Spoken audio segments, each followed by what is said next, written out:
Assalamualaikum warahmatullahi wabarakatuh. Innal hamdalillah nahmaduhu wa nasta'inuhu wa nastaghfiruh wa na'udzu bihi min shururi anfusina wa min sayyiati a'malina. Man yahdihillahu fala mudilla wa man yudlil fala hadiyalah. Asyhadu an la ilaha illallah wa asyhadu anna Muhammadan abduhu wa rasuluh. Allahumma salli ala Muhammad wa ala ali Muhammad, amma ba'd. Ayyuhal mu'minuna rahimakumullah, usikum wa iyaya nafsi bitaqwallah.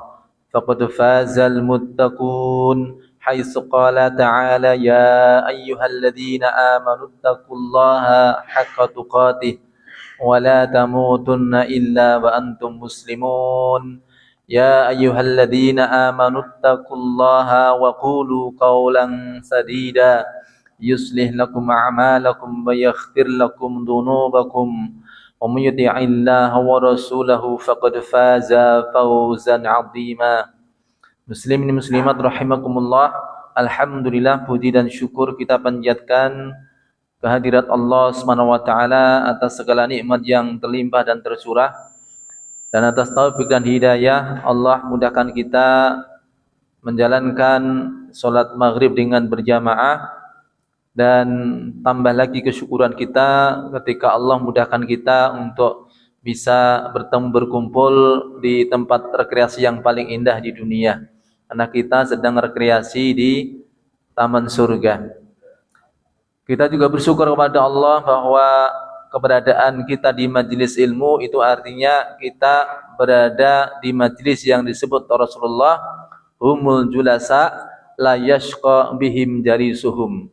Itu adalah satu majelis di mana tidak ada satupun dari orang yang bergabung di dalamnya mendapatkan kerugian.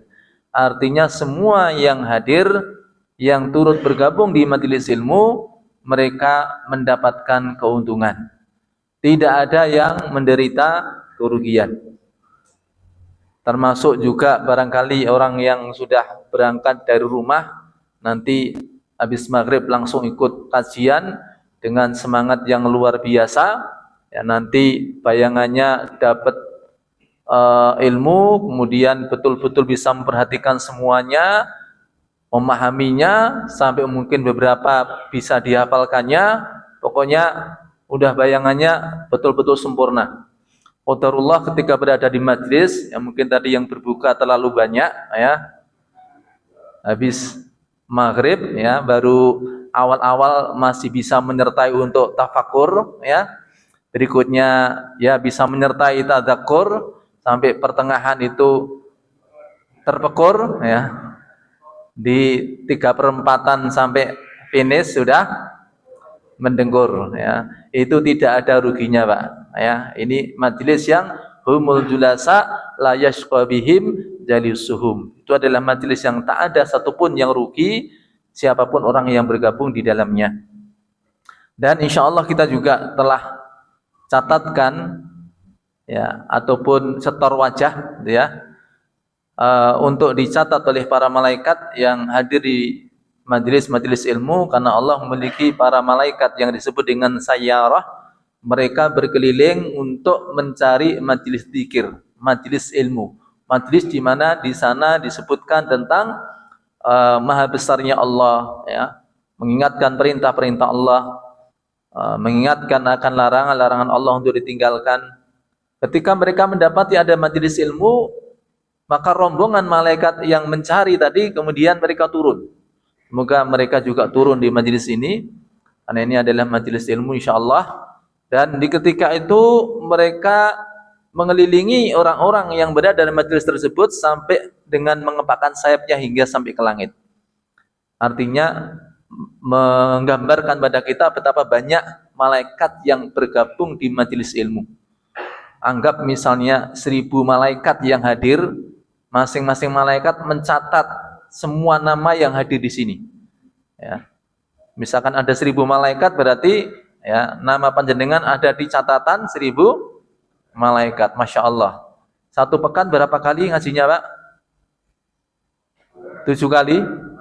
Ya, Masya Allah. Ya, 7.000 malaikat mencatat setiap apa? Pekannya. Kalau kemudian 1 bulan berarti berapa itu? Berapa malaikat yang mencatat? 1 tahun berapa malaikat yang mencatat? Masya Allah. Antum viral ya di langit meskipun tidak terkenal di dunia. Ya. Bahkan mungkin saya tidak mengenal nama-nama masing-masing panjenengan. Ya, ya kadang-kadang pas ketemu di jalan ya kadang-kadang cuma ingat ini kayaknya bapak ini saya pernah ketemu atau mungkin sering ketemu tapi di majelis yang mana ya. Jadi ya kadang-kadang terus terang saya ya agak pura-pura mengenal gitu ya. Kadang masih kalau istri udah hafal ya.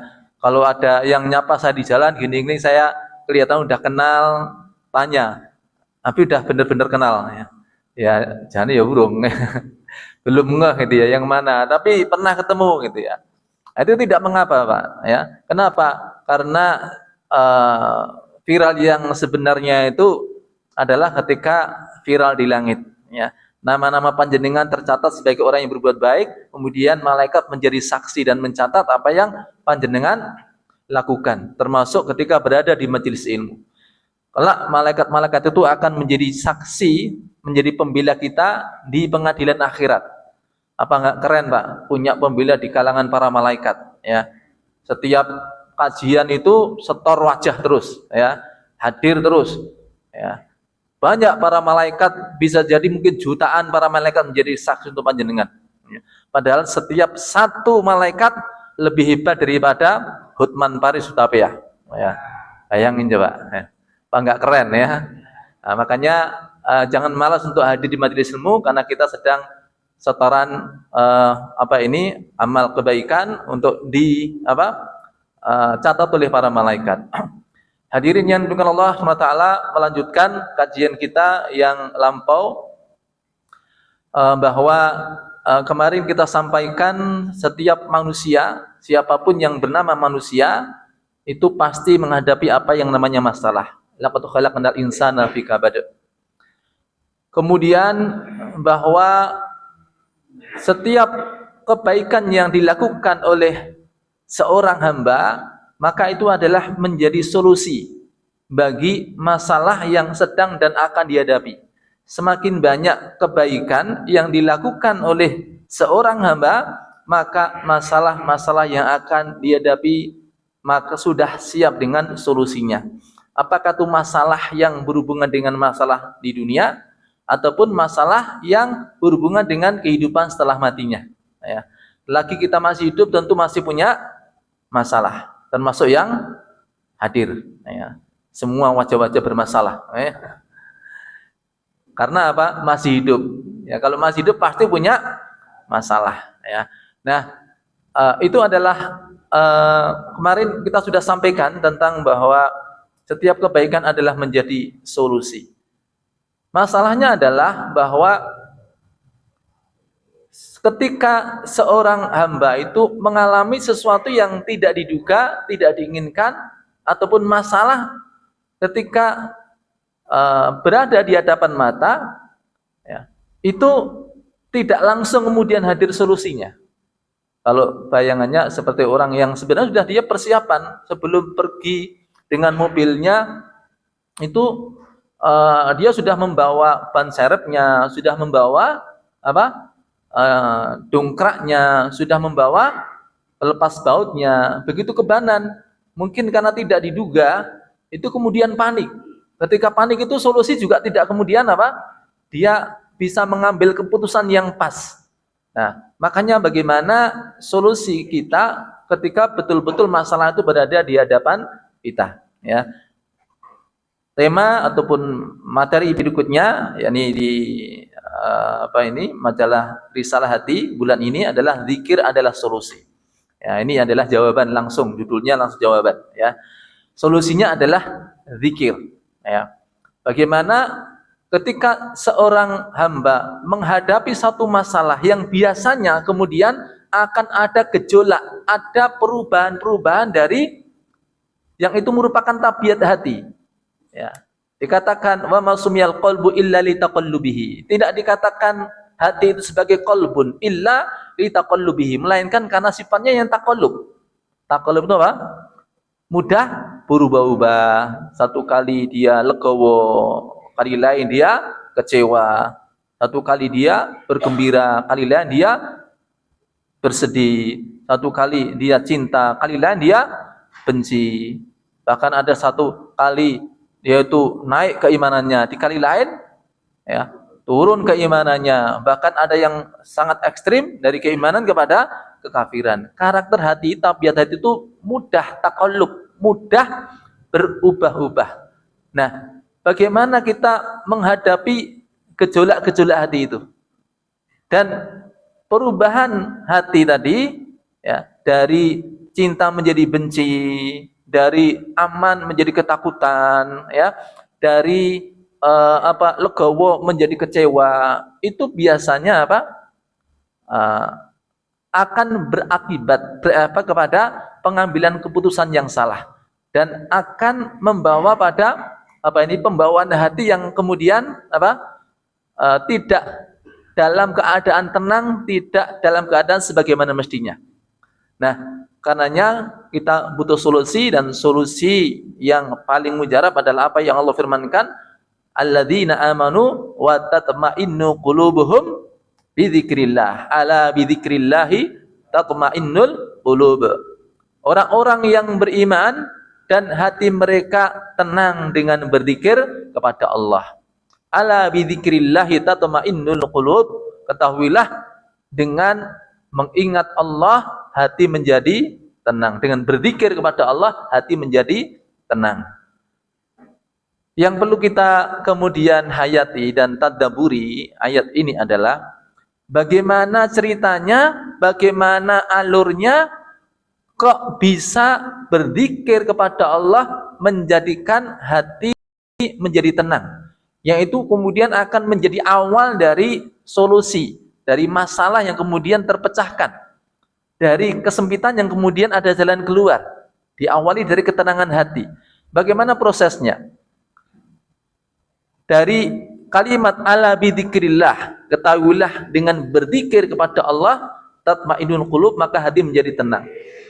Kita bisa ambil makna zikrullah itu dari para ulama sehingga kita kemudian menjadi paham bagaimana alurnya. Zikrullah itu bisa menyebabkan hati menjadi tenang dan bisa menjadi solusi dari sebuah masalah yang dihadapi.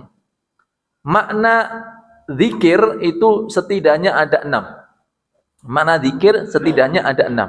Makna yang pertama adalah mengingat. Ya. Apa? Makna zikir adalah mengingat. Jadi kalimat ala bi dzikrillahi tatma'innul qulub bisa dimaknai ketahuilah dengan mengingat Allah hati menjadi tenang. Nah, kemudian bagaimana pengejauhan tahan atau bagaimana mempraktekkan mengingat Allah itu sehingga hati menjadi tenang. Nah, dijelaskan oleh para ulama makna mengingat Allah itu apa? Ya. Mengingat bagian mananya, mengingat apanya? Maksudnya mengingat Allah itu prakteknya seperti apa? Dijelaskan oleh para ulama, salah satunya adalah Ibnu Abbas ketika menafsirkan ala bidzikrillahi tatma'innul qulub, beliau mengatakan yakni bidzikri fadlillahi wa in'amihi, yakni dengan mengingat karunia dari Allah dan nikmat-nikmat darinya, maka hati menjadi tenang. Jadi pemaknaannya, ketahuilah bahwa dengan mengingat nikmat dan karunia Allah hati menjadi tenang. Hari ini Bapak Ibu, memang setiap manusia tentu ya semakin banyak keinginan karena ada model-model yang berdatangan dari kenikmatan-kenikmatan, dari perhiasan-perhiasan dunia. Makin banyak ragam, makin banyak variasi, ya, makin banyak jenis barang-barang baru yang kemudian menimbulkan ada rasa ingin memiliki. Banyak keinginan-keinginan tumbuh terus, sementara Sing dinggo gacuk nggo pengen ora ono ya. Jane yo pengen duwe kae ning sing dinggo nggo kae ya. Kok nggo kae nggo iki urung ya. Nah, itu cupet. Nah, kadang-kadang dalam keadaan seperti itu, seseorang merasa tidak bisa mendapatkan apa yang diinginkan, kemudian dia merasa apa? Sedih, gitu ya.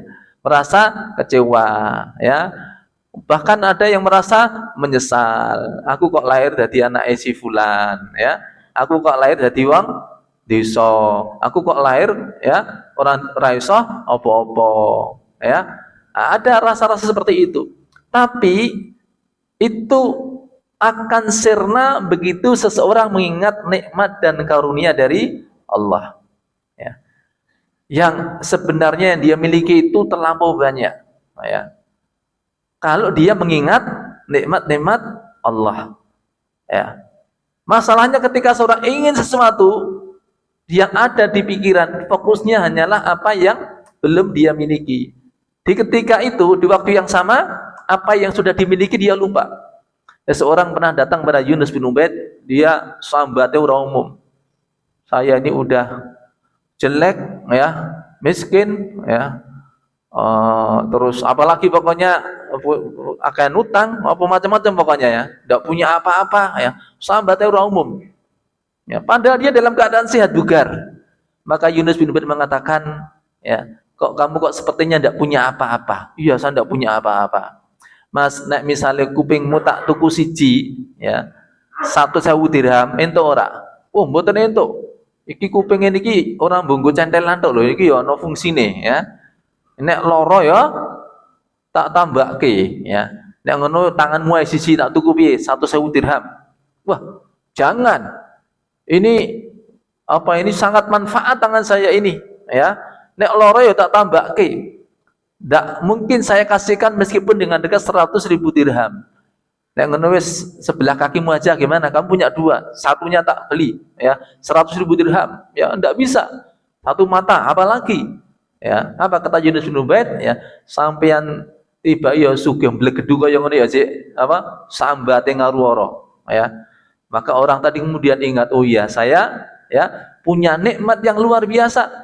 Ini mau lagi sing bagian jopo ya, durung jeruane, tambah jeru tambah larang, ya. Nah, ketika dia ingat nikmat-nikmat Allah, oh iya, ternyata Allah berikan nikmat kepada saya yang luar biasa. Ada seorang raja, satu kali dia perintahkan seorang pelayannya untuk mengambilkan air minum. Diambilkan oleh pelayan tersebut air minum 1 gelas. Sebelum lagi diberikan pada si raja, maka pelayan tadi bilang, Paduka, boleh saya bertanya sebelum apa air ini saya serahkan kepada Tuhan? Silahkan. Dia bilang, sekiranya Paduka tidak bisa minum air ini kecuali harus membayar dengan harga yang sangat mahal, kira-kira berapa harga yang berani Paduka bayarkan supaya bisa minum? Dalam keadaan yang sudah sangat dahaga akut, ya. Nek ora ketulung bablas, ya. Kira-kira wani bayar piro men iso ngombe, men ketulung nyawane. Berapa kira-kira harganya, Pak? Di puncak gunung, ya, ketika perbekalan air minum habis, itu kemudian dia dalam keadaan dahaga, haus yang luar biasa, gampangannya nganti sentik-sentik gitu ya, nggak mendapatkan air. Tiba-tiba ada yang dari bawah naik ke gunung itu bawa ting serentel apa air kemasan, ya, yang beberapa botol dia bawa. Lalu dia minta air tadi, tapi tidak dikasih, ya. Minta, wong saya tadi mau apa ini, bahwa ini saya beli kok kamu minta, ya. Otong-otong tekan ini kok sampean kok jalu, ya. Ya wis, apa tak bayar, ya. Pinten regane, ya. Dia bilang harganya 3 juta. Wah, 3 juta, ya. Nang isor mung 3.000, ya wis medu, ya. Tuku nang isor men entuk rega 3.000, ya. Padahal dinggo obah wis ra iso mergo saking elake. Kira-kira 3 yuta nek dhek duwe duit 6 yuta nang kantongane. Dibayar mboten Pak 3 yuta? Nek ora bayar, ora iso ngombe, wis mau dreng nggih. Kira-kira dibayar mboten? Dibayar. Raja tadi juga mengatakan akan aku bayar meskipun dengan separuh kerajaanku. Ya. Kemudian diserahkanlah air tadi ke si raja. Kemudian raja tadi setelah minum, pelayan tadi tanya lagi. Boleh saya tanya lagi Paduka? Silahkan.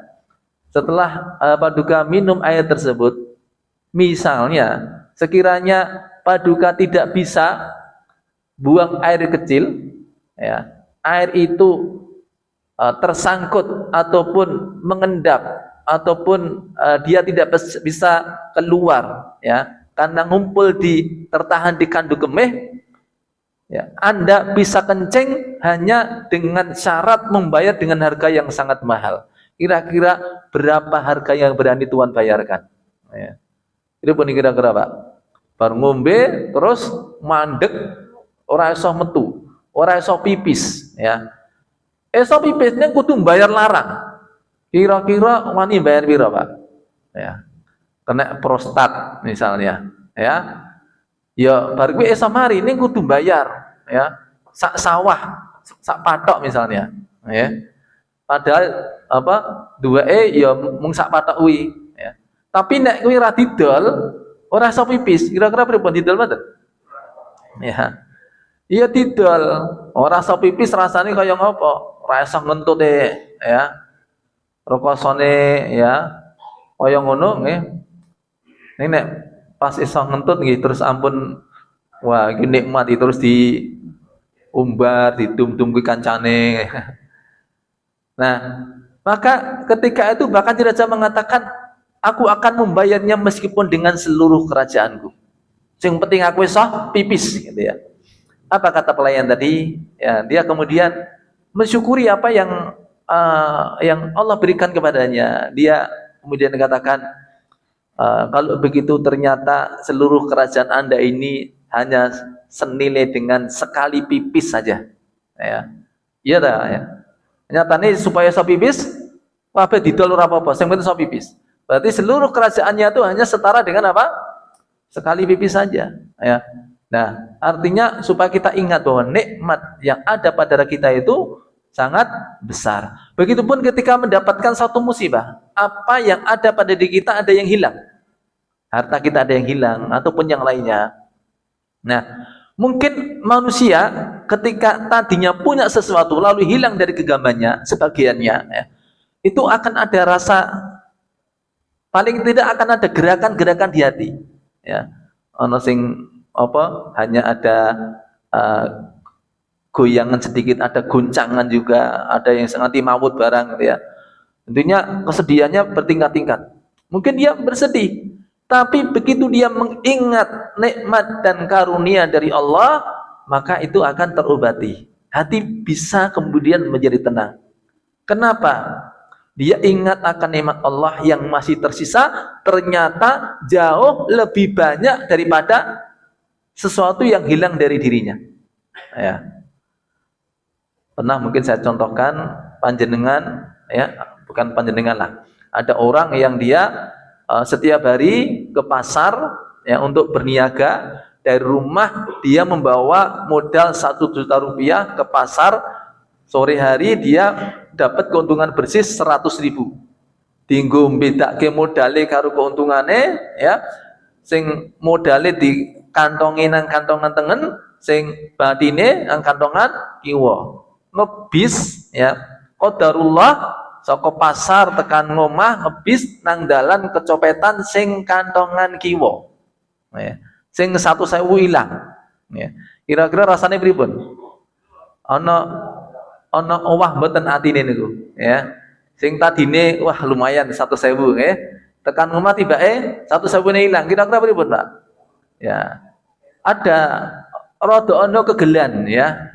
Tapi ketika kita kemudian mengingat, ya, nikmat yang masih tersisa lebih banyak, kita akan jadi tenang. Kalau kita tidak ingat ini, ya mungkin anaknya mau gelo tok, ya, gelo kuciwa ngrusula, ya. Wah, lek ku nyambut gawe sedina bengkeleng ora kacek. Ya. Gur tunggu pakan garangan nang dalan. Ya. Wis ra ono obate kalau dia tidak kemudian berzikir kepada Allah dengan mengingat nikmat dan karunia dari Allah. Tapi kalau dia ingat ya, nikmat dan karunia dari Allah, bahkan dia setelah tenang hatinya bahkan bisa bersyukur. Ya, tekan rumah ya. Kok sing 100.000 ilang, alhamdulillah. Sing ilang kok sing dicopet kantongan kiwa, dudu kantongan tengen ya. Modale sing utuh sesuk esuk go dodolan ya. Coba nek sing ilang sing kantongan tengen, entek sak mbokane Nah, selalu ada cara bagaimana kita mengingat nikmat yang Allah berikan pada kita, yang masih tinggal pada diri kita itu lebih banyak. Nah, itu maka hati menjadi tenang. Satu, makna mengingat itu satu, mengingat karunia dan apa? Nikmat dari Allah. Yang kedua masih makna dari mengingat ya. Ini makna diberikan sampaikan oleh Muqatil bin Sulaiman, seorang ulama tabi'in. Beliau mengatakan makna ala bidzikrillah, yakni ala bidzikri wa'dillah tatmainnul qulub. Ketahuilah dengan ya, mengingat janji-janji Allah maka hati menjadi tenang. Pada saat seseorang itu mendapatkan satu musibah, mungkin ya tadi ada goncangan-goncangan ya. Kadang ada yang sampai kayaknya enggak, kayak mimpi, kayak ini pokoknya terpukul betul gitu ya. Tapi ketika dia kemudian mengingat janji-janji Allah, itu kemudian hati bisa menjadi tenang ya. Janji Allah yang mana? Hadirin yang dimuliakan Allah, kemarin kita sampaikan bahwa semua orang pasti mengalami apa yang namanya cobaan-cobaan ya. Ya, musibah sekecil apapun dengan variasi yang berbeda-beda, semua orang pasti mengalaminya, tak terkecuali orang mukmin. Ma yazalul bala bil mu'mini wal mu'minati ya, fi nafsihi wa waladihi wa mali hatta yaqallah wa laisa alaihi khati'ah ya. Cobaan itu akan senantiasa menimpa seorang mukmin maupun mukminah, baik berhubungan dengan dirinya sakit, dirinya disakiti orang, didolimi orang ya, atau yang berhubungan dengan anaknya yang sakit, anaknya ada masalah, atau yang berhubungan dengan hartanya ya, rezeki ini seret ya, itu terus menerus ya. Gentenan giliran Pak ya, iki kadang-kadang sakit aja giliran ya, bapak ya mari malah durung mari ya, ibu nyusul ya, ibu wis bapak mari, ibu durung mari ya, wis meh mari nyusul anake ya, bar kuwi bar awake engko masalah nopo bandiku terus napa bondone, itu terus menerus ya. Sampai kapan? Sampai berjumpa kepada Allah, sedangkan dia sudah tidak lagi punya punya dosa. Nah, barangkali ketika mendengar hadis ini ada orang-orang yang salah dalam menyikapi, wah tibae rekoso dadi wong mukmin yo. Lah itu pacoban terus tak cikurip maya zalu, berarti ora ono mandeke lho nggih, kata maya zalu. Berarti dadi wong mukmin entuk cobaan terus ya. Terus arep apa? Apa arep dadi kafir ya. Apa nek kafir terus ora tau lara? Ana mboten wong kafir lara? Pirang-pirang. Apa nek kafir terus ora diutang? Wong kafir diutang ana mboten? Pirang-pirang. Apa nek kafir terus ora di masalah? Ya. Mereka juga punya masalah, mereka juga sakit juga, mereka juga kehilangan juga. Dalam hal itu sebenarnya penampakannya sama. Ya. Kalaupun tidak beriman, bukan berarti tidak menghadapi apa yang namanya masalah-masalah. Tapi orang yang beriman, dari namanya pun beda, cobaan, ujian. Nah, wong kafir dudu ujian, wong ra melu sekolah. Ya. Apa niku? Porskot ya, DP ya. Jadi untuk permulaan, nggo ngicipi sik ya. Bersakit-sakit dahulu, disiksa kemudian. Orang yang bersenang-senang ya, amilatun nasibah tasla naron hamiyah, berpayah-payah di dunia, masuk neraka di akhirat ya. Itu orang kafir. Bagi orang mukmin itu adalah cobaan, ujian. Ya. Makanya Allah menghibur Nabi dan juga para sahabat selepas peperangan, mereka ya menderita, ada yang luka parah, ada yang kehilangan harta, ada yang di antara syahid, kehilangan keluarga, ya. Apa yang Allah sampaikan kepada Nabi dan juga para sahabat, in takunu ta'lamuna fa innahum ya'lamuna kama ta'lamun wa tarjuna minallahi ma la yarjun. Ya. Jika kalian merasakan sakit, ada luka parah, ya, ada yang kehilangan hartanya, kehilangan keluarganya, fa innahum ya'lamuna kama ta'lamun, maka sesungguhnya mereka orang-orang kafir merasakan seperti apa yang kalian rasakan. Bedanya apa? Wa tarjuna minallahi ma la yarjun. Kalian bisa berharap atas janji-janji Allah apa-apa yang mereka tidak punya pengharapan.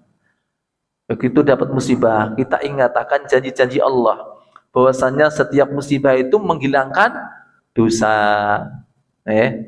Bahwasanya orang yang ketika dapat musibah kemudian dia bersabar, ya, bahkan mati dalam keadaan dia bersabar, pahalanya apa? Bighairi hisab, ya, akan dinaikkan derajatnya oleh Allah, ya. Maka ketika seseorang memahami, ya, mengingat Allah dalam hal janji-janji Allah, termasuk tadi nikmat dan karunia dari Allah, hati akan bisa menjadi tenang, ya. Bahkan ada seorang ulama tabi'in namanya Syuraih Al-Qadhi, ketika dia mendapatkan satu musibah, dia kemudian lantas membaca inna lillahi wa inna ilaihi raji'un. Kemudian diikuti dengan tahmid sampai 4 kali. Alhamdulillah. Alhamdulillah. Alhamdulillah. Tsumma alhamdulillah. Nanti ping 4, Pak. Orang kemudian bertanya, ya, kenapa Anda selepas mendapat musibah kemudian bertahmid, ya, mengucapkan alhamdulillah? Umumnya itu ya sebatas sudah baca innalillahi, udah. Kenapa Anda baca tahmid 4 kali? Apa kata beliau? Adapun tahmid yang pertama, saya bersyukur kepada Allah karena Allah memberikan karunia kepada saya, taufik kepada saya untuk bisa berzikir ketika dapat musibah. Dapat musibah dia bisa berzikir, inna lillahi wa inna ilaihi raji'un. Saya berharap mendapatkan pahala Allah dengan zikir ini. Ya. Tidak semua orang bisa seperti itu. Ada orang yang ketika dapat musibah itu bukan Allah yang diingat, bukan Allah yang disebut. Sing diceluk malah open-openane tanggane. Nah, apa ini, ya? Sing diceluk malah isan-isan kebun binatang, sisi-sisi, ya. Tidak mendapatkan pahala, tidak pula deritanya kemudian apa? Reda, ya, malah isa untuk dosa. Maka ketika beliau bisa membaca istirja, beliau bersyukur pada Allah. Alhamdulillah katanya. Alhamdulillah yang kedua apa? Alhamdulillah karena Allah berikan kepada saya taufik untuk bisa bersabar. Di mana kesabaran itu mendatangkan karunia, keutamaan, ya. 3 karunia yang masing-masing lebih baik daripada dunia dan seisinya. Yang bermaksud adalah apa yang Allah kabarkan, wa basyirus sabirin alladzina idza asabathum musibah qalu inna lillahi wa inna ilaihi raji'un ulaika alaihim salawatum mir rabbihim wa rahmah wa ulaika humul muhtadun. Orang-orang yang sabar dapat 3 ini, Pak. Ya, apa itu? Salawatum mir rabbihim, salawat dari Allah. Salawat kalau dari makhluk itu artinya permohonan doa. Tapi kalau salawat dari Allah itu artinya pengabulan doa, pertolongan, perlindungan. Pertolongan Allah tentu lebih berharga daripada dunia dan seisinya. Yang kedua, warahmah, rahmat dari Allah, kasih sayang dari Allah. Ya, itu lebih berharga daripada dunia dan seisinya. Ya. Kemudian yang ketiga, wa ulaika humul muhtadun. Mereka itulah orang yang mendapatkan hidayah. Hidayah dari Allah lebih berharga daripada dunia dan seisinya. Ya.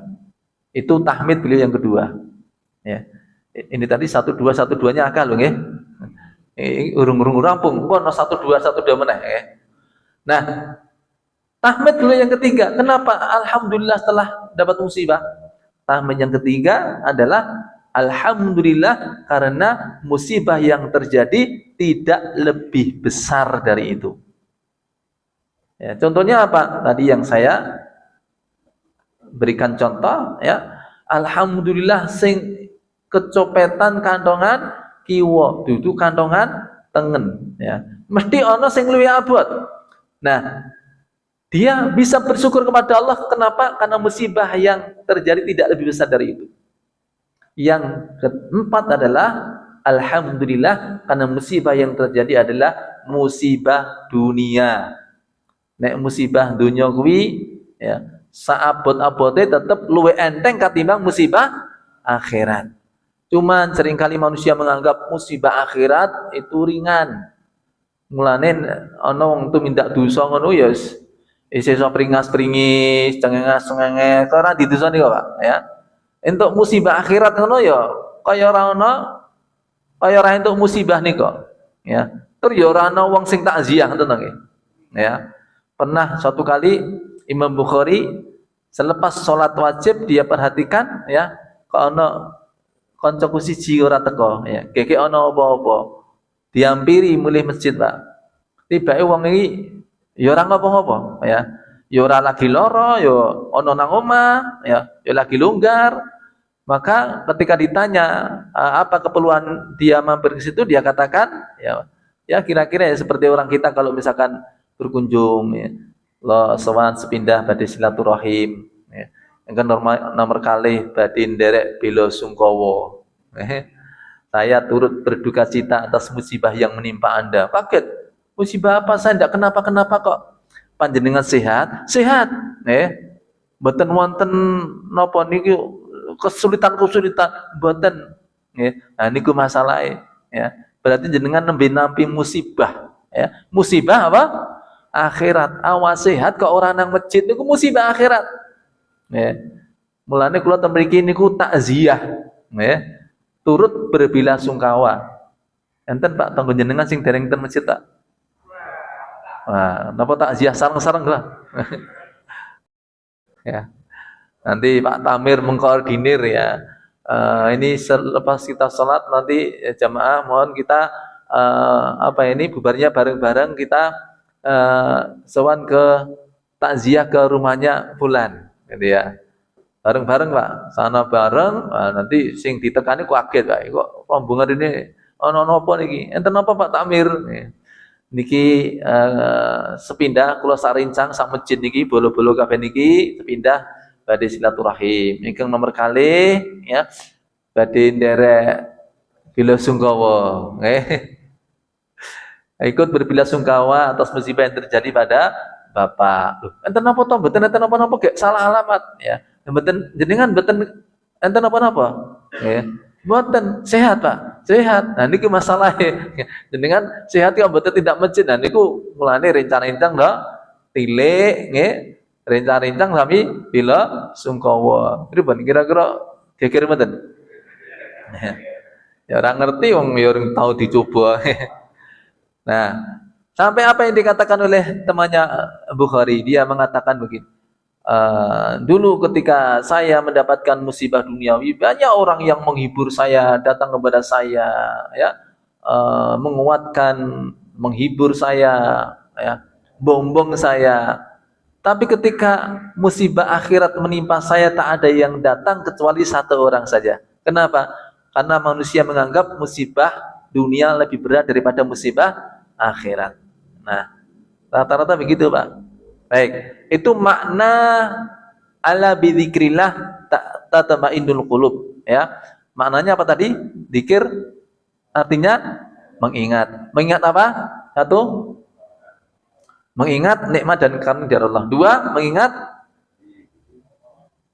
apa? Janji-janji Allah. Yang ketiga masih ada mengingat yang ketiga, ya. Ini disampaikan juga oleh Ibnu Abbas, ya. Yakni bidzikri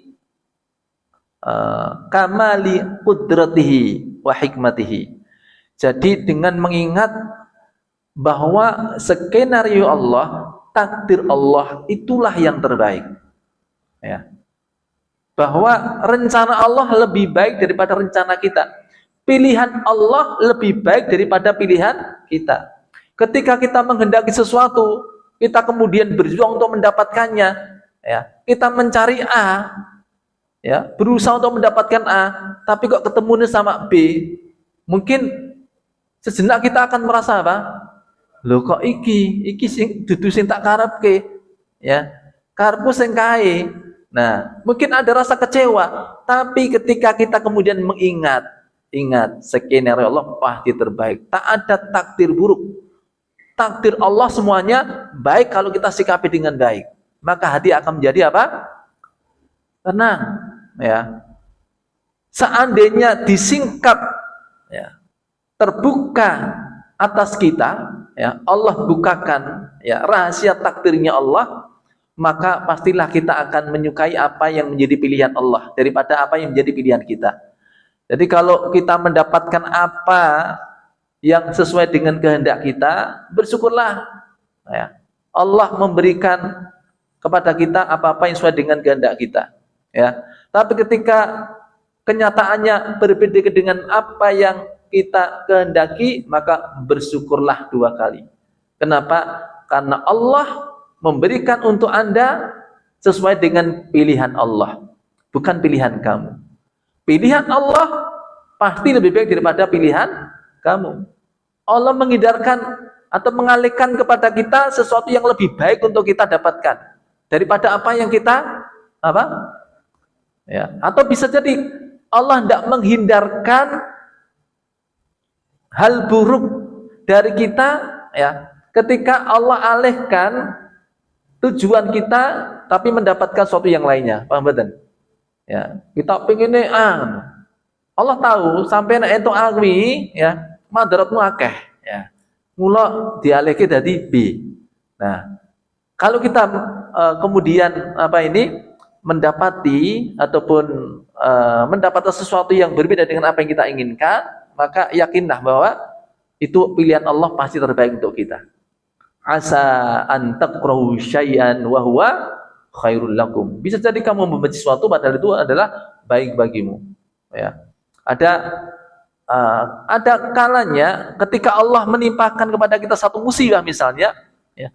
Bahkan itu bisa jadi baik bagi kita dan pasti baik bagi kita kalau kita menerimanya dengan baik, ya. Bisa jadi Allah hendak menghindarkan dari kita musibah yang lebih besar. Jadi dengan adanya musibah kecil, ya, yang itu pun kita udah ngeluhnya bukan main gitu, ya. Padahal ketika Allah menimpakan pada kita satu musibah kecil itu cara Allah menghindarkan kita dari musibah yang lebih besar. Ada seorang raja di antara raja kaum muslimin yang dia punya penasihat, ya. Penasihat itu selalu memberikan penghibur-penghibur bagi raja ini dengan kalimat andalannya, yakni kalimat la'allahu khairan, mungkin ini yang terbaik, ya. Jadi setiap kali raja ini punya ada beberapa pilihan, lalu kenyataan kok berbeda dengan apa yang menjadi pilihannya, ya, maka penasihat ini mengatakan la'allahu khairan, mungkin iki ingkang langkung sae.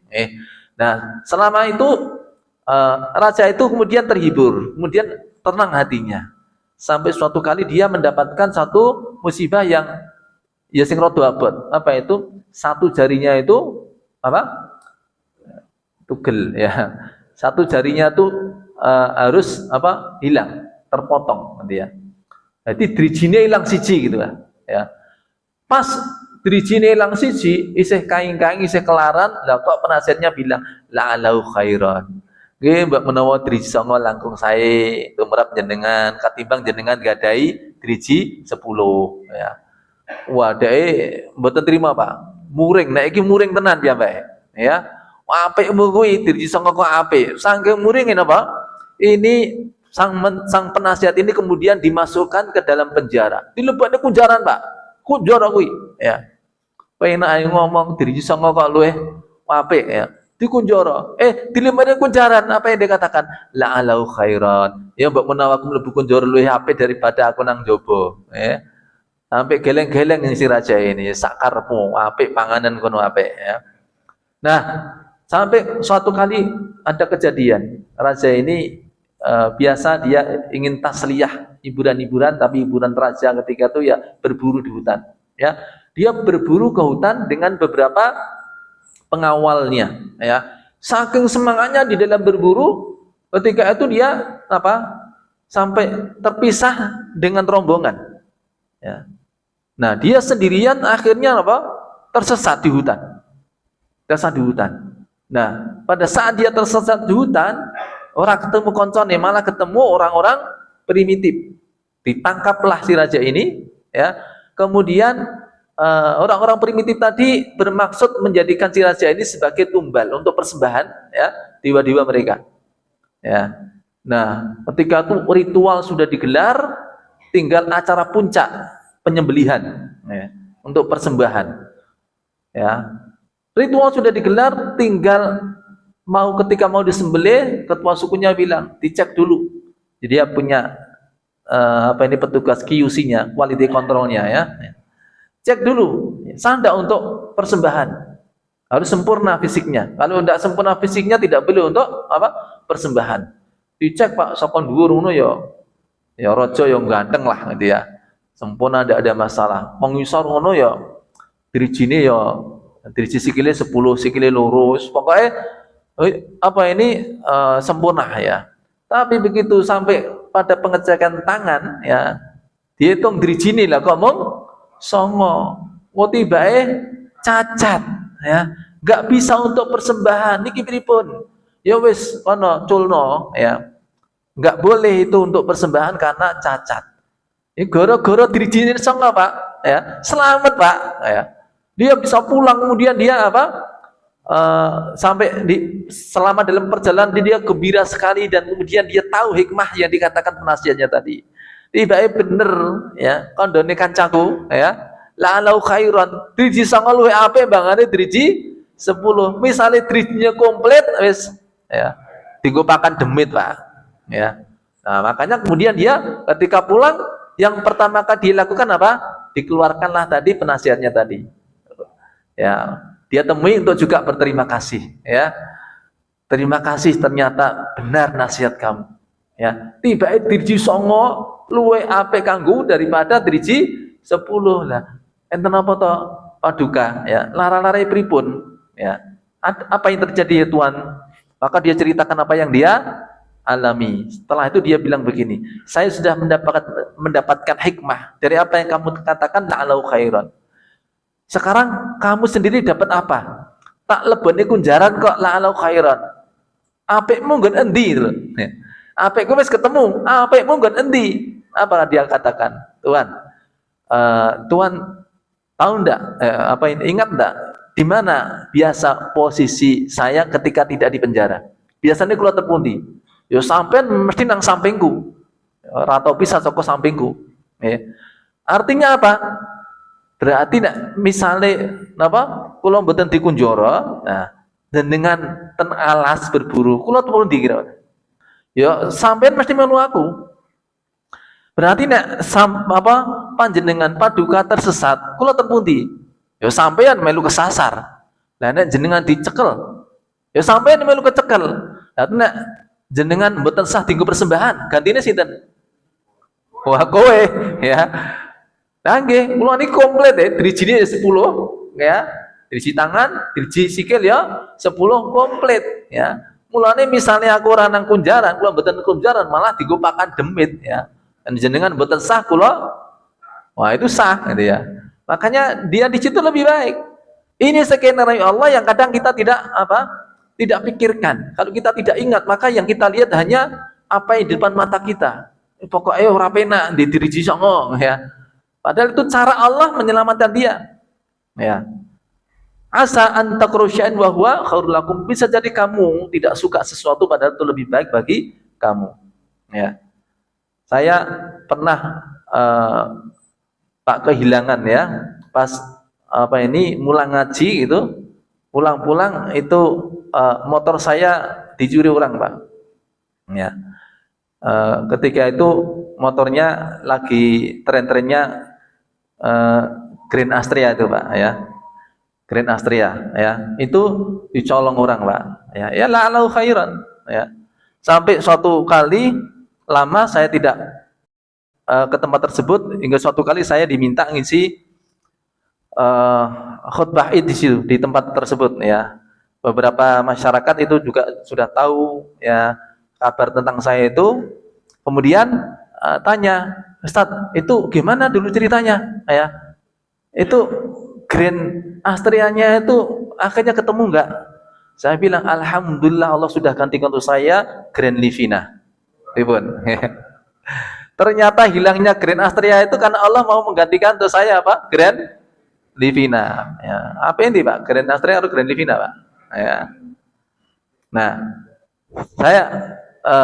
saya ini Bapak Ibu sekalian adalah anak yang terus terang ibu itu pernah ngomong ke saya, Simbok itu, ya. Le janjane kowe dhisik wis radi karepe lahir le, ya. Itu napa? Lahirnya karena brojol, Pak, ya. Kebobolan. Ya, saya anak nomor 7. Ketika Bapak Ibu sudah punya 6 anak, itu ketika itu memang didesak untuk ikut program KB. Nek ora KB engko ngene-ngene lu medeni banget pokoknya. Ancaman medeni banget, ya.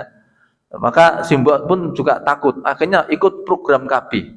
Wis melu program KB. Lah kok isih brojol kula nih. Dia yang wedi kok iki tak usahake KB kok ya malah brojol gitu, ya. Tapi ya akhir-akhirnya juga alhamdulillah brojol. Nek ora brojol anake mung 6. Nek brojol anake kan apa? Nek napa? Gandeng brojol anake dadi 7. Misal ora brojol putune orang nganti 26, ya. Mung selikur berarti. Brojol alhamdulillah putune dadi apa? 26, ya. Nek ora brojol ya kira-kira ya orang kira-kira berarti ya ora iso ketemu karo jenengan, ya. Nah, itulah kita enggak tahu takdir Allah, ya, tapi kalau kita husnudzon bahwa apa yang terjadi, ya, itulah pilihan Allah, pasti itu baik bagi kita. Maka apapun yang kita alami kita akan kemudian bisa merasakan ketenangan. Ya, itulah makna dari ala bidzikrillah tatmainul qulub. Zikir dengan pengertian apa, Pak? Mengingat. Mengingat 3. Nikmat, janji, takdir, ya. Takdir terbaik. Nah, itu makna zikir dengan pengertian mengingat. Sekarang makna kedua, kedua mana? Kedua dari mana? Diling-iling dewi. Karena Bapak tulis ya maksudnya nggih. Ala bidzikrillah tatmainul qulub. Bidzikrillah ada makna yang kedua, yakni menyebut. Apa, Pak? Menyebut, yakni dengan lisan. Ini disebutkan oleh Imam Al-Qurtubi di dalam tafsirnya, ya. Alladzina amanu wa tatmainu qulubuhum bi dzikrillah, yakni bi dawami dzikri bi alsinatihim, yakni ketika seseorang mendawamkan zikirnya dengan lisannya, berarti apa? Dengan menyebut. Zikir dengan pengertian menyebut, ini yang kedua. Tadi mengingat, sekarang apa? Menyebut. Bagaimana menyebut asma Allah kemudian hati menjadi tenang? Langsung saya berikan contohnya. Ini kasusnya sangat banyak, ya. Ketika seseorang tersulut amarahnya, dia ada gejolak, pengen misuh, pengen pengen mendolimi, ya, pengen memukul, pengen menghukum dan sebagainya, ya, nggak karu-karuan, ya. Nah, di ketika itu tatkala dia membaca zikir, hati menjadi tenang, ya. Apa itu? Yani sebagaimana satu riwayat bahwa Nabi mendapati ada 2 orang yang sedang cekcok, bertengkar, ya. Salah satu darinya itu sampai ihmarat wajhuhu, wajahnya memerah, ya, matanya melotot, gulune pating pecotot, ya. Saking napa nek nesuan ngotot-ngotot ngono nggih. Nah, Nabi mengatakan apa? Saya tahu satu kalimat, sekiranya dia membacanya, niscaya redalah apa yang sedang dia alami. Apa itu? A'udzubillahi minasyaitonirrajim. Maka kemudian orang bilang kepada orang yang melotot tadi, ya, itu tadi Nabi mengajarkan kepada kamu supaya kamu ta'awud. Lantas dia membaca a'udzubillahi minasyaitonirrajim. Tenang hatinya, Pak. Karena kemarahan dari apa? Dari setan. Dia yang kemudian membuat hati itu bergejolak, membara, tidak karu-karuan, ya. Tapi begitu dia membaca ta'awud, reda apa yang sedang dia alami. Ya, itu soal marah. Bagaimana tenang dengan zikir kepada Allah. Takut juga begitu. Barangkali di suatu tempat di mana di situ itu terkenal angker atau itu tempat yang sangat sepi, ya, sepi nyenyet, ya, atau gung liwang liwung, ya. Oh, gung liwang liwung tidak ada penghuninya, jarang diambah manusia. Wah, itu takut, panik. Pemene ono suara kresek-kresek apa yang nah. Pada saat seperti itu, hati mungkin akan ketakutan. Tapi begitu dia menyebut nama Allah dengan berzikir, ya, a'udzu bikalimatillahi tammati min syarri ma khalaq. Tenang, Pak, ya. Akan tenang. Karena ini adalah pengganti, ya, yang diajarkan Rasulullah dari apa yang biasa dilakukan orang-orang jahiliyah dulu. Mereka kalau dalam suatu perjalanan kemudian mabit, ya, menginap di suatu lembah yang jarang dihuni manusia, maka mereka itu begitu datang jin-jin yang tinggal di situ dan nyingkir, Pak. Iya, tinggal di menungso, ayo nyingkir gitu ya. Mereka takut, Pak. Ya. Jadi ya orang gelem urusan orang menungso ya. Nah, mereka takut maka mereka nyingkir. Tapi ternyata setelah manusia ini, rombongan ini, ya, sampai di tempat itu, lah kok ternyata ketua kafilahnya minta pelindungan pada sing bau reksa, ya.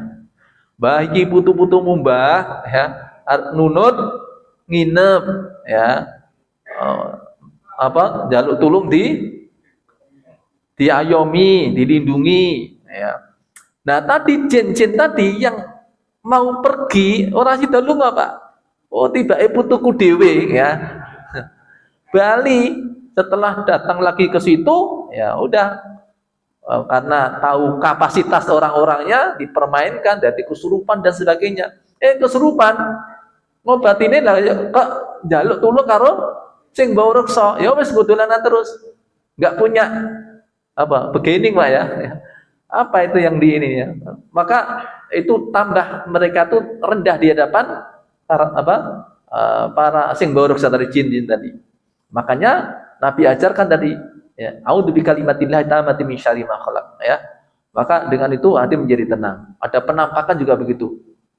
Ini penampakan riben. Mati mboten, Pak? Ya. Mati lewat gonceng angker, ya. Nanti mas-mas Pak motor ngono apa? Spione dibalik, ya. Lah ngapa kok dibalik? Aku nek ngene ngerti ana sing gonceng gitu ya. Jadi spione dibalik men ora ngerti gitu ya. Ini nak kroso abut, ya, kayak gembos, ya.